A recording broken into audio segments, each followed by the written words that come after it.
সালাম আলাইকুম। মানে এই টাইপের নিউজ করতে ভাবি আসলে করা উচিত নাকি উচিত না। তবে ওই যে অভ্যাস অভ্যাস বদলাচ্ছে না। আওয়ামী লীগ সরকারের সময়ও এরকম অনেক নিউজ করতাম যে খিচুড়ি রান্নার জন্য আমাদের কর্মকর্তারা বিদেশ যাচ্ছেন। তারপর ঘাস কিভাবে কাটে ভাবি একবার তোমার ভাই মুসলিমের খবর দিলে তো চলে, কেন এত বিদেশ যাইতে হবে। তো এইবার এই কাজটা অবশ্য মুসলিম ভাইয়ের দ্বারা সম্ভব না, তবে ওনার একটা শালা আছে, রোবো টেকনিশিয়ান, কানের ভিতরে আবার হালকা কাটা আছে। তো ভাবি রোবো টেকনিশিয়ানের কাছে গেলেও তো পারে। দেখেন, যে কোনো সরকার আসার পরে আমলাতান্ত্রিক কিছু সিদ্ধান্ত সরকারকে বিব্রত করে, প্রশ্নবোধক করে। তবে আমার মনে হয় যে বিএনপি সরকার ঘোড়ার ঘাস কাটে না, তারা বিষয়টাকে নিশ্চয়ই বুঝতে পারবে। সেন্ট্রাল এয়ার কন্ডিশনিং সিস্টেম অর্থাৎ এসি এসি চালানো শিখতে যুক্তরাষ্ট্র যাচ্ছে গণপূর্ত অধিদপ্তরের শীর্ষ ৮ কর্মকর্তা, যেখানে তারেক রহমান আমাদের প্রধানমন্ত্রী বিদ্যুৎ বিল কমানোর জন্য নিজের দপ্তরের লাইট ফ্যান এসি অর্ধেক চালায়। সেইখানে আমাদের দেশে এই মুহূর্তে টাকার দৌড়াদৌড়ি যে এসি চালানো শেখার জন্য আমাদের গণপূর্তের ৮ শীর্ষ কর্মকর্তা তারা আমেরিকা যাবে, বুঝছেন? তো কবে যাইব? যুক্তরাষ্ট্রে যাওয়ার চূড়ান্ত তারিখ নির্ধারিত হয়েছে আগামী 15ই মার্চ। কিন্তু দুর্ভাগ্যজনকভাবে আমরা এই যে নিউজ করতেছি, হয়তোবা মনের আশাটা পূরণ না হইতে পারে, কারণ নিউজটা ভাইরাল হবে। ভাইরাল করার দায়িত্ব আপনার, আমি তো বলার দায়িত্ব। 3 দফা পরিবর্তন হয়েছে, কারণ গোপনে গোপনে যাওয়ারই চিন্তা করছিল সাংবাদিক। ভাবি তোরা সাংবাদিক, তোরা বড় খারাপ জিনিস আছে। যাই হোক, তো কারা কারা যাবেন? প্রকল্পটির প্রকল্প পরিচালকও তিনি এটার সাথে কানেক্টেড। 8 জনের সরকারি সফরের অফিসিয়াল প্রোগ্রামের নাম heating, ventilation and air conditioning system training. মানে ইংরেজিতে বললে তো অনেক কিছু মনে হয়, সোজা হিসাবে এসি চালানো, বাংলা কথা যদি আমরা বুঝি আর কি। তো যেই প্রকল্পের খরচে এসব কর্মকর্তা যুক্তরাষ্ট্রে যাচ্ছেন, সেই প্রকল্পের কাজের অগ্রগতি আশানুরূপ নয়।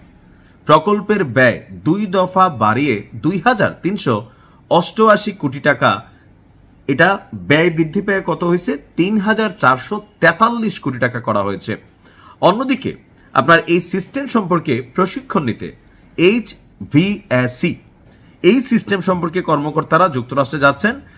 আর আইএমইডির প্রতিবেদন বলছে সেই সিস্টেম, বাই সিস্টেম কা সিস্টেম, মানে এত সিস্টেম আমরা নিজেও বুঝি না, তবে এতটুকু বুঝি যে দেশের এই অর্থনৈতিক মন্দার সময় যেখানে প্রধানমন্ত্রী দপ্তরের এসি, লাইট, টিভি, ফ্যান অপ্রয়োজনে বাংলাদেশকে বিদ্যুৎ ব্যবহারে সবাইকে আহ্বান জানানো হয়েছে, তখনই রাষ্ট্রের এই গুরুত্বপূর্ণ টাকা খরচ করা 8 জন কর্মকর্তা, যদি টেকনিশিয়ানও যেহেতু আমি মানতাম যে যারা ফিল্ড পর্যায়ে কাজ করে লাইক টেকনিশিয়ান, তাই না? এখন আমি একটা প্রতিষ্ঠানের মালিক, আমি কি সব কাজ বুঝি?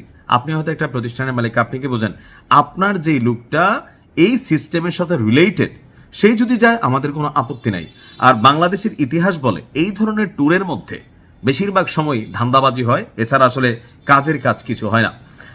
আর যেমন একজন যাবেন যিনি, তার চাকরির মেয়াদি আছে কয়েক মাস, ওনার নাম কি? কাকার খুব শখ আমেরিকা যাইব, ট্রাম্পের দেশে। ওনার নাম হচ্ছে আশরাফুল হক, অতিরিক্ত প্রধান প্রকৌশলী গণপূর্ত অধিদপ্তরের। ওনার চাকরি আছে 2-3 মাস। ওই যে বললাম না, হরিলুটের রাষ্ট্র, টাকা যাবে কানাডার বেগমপাড়া।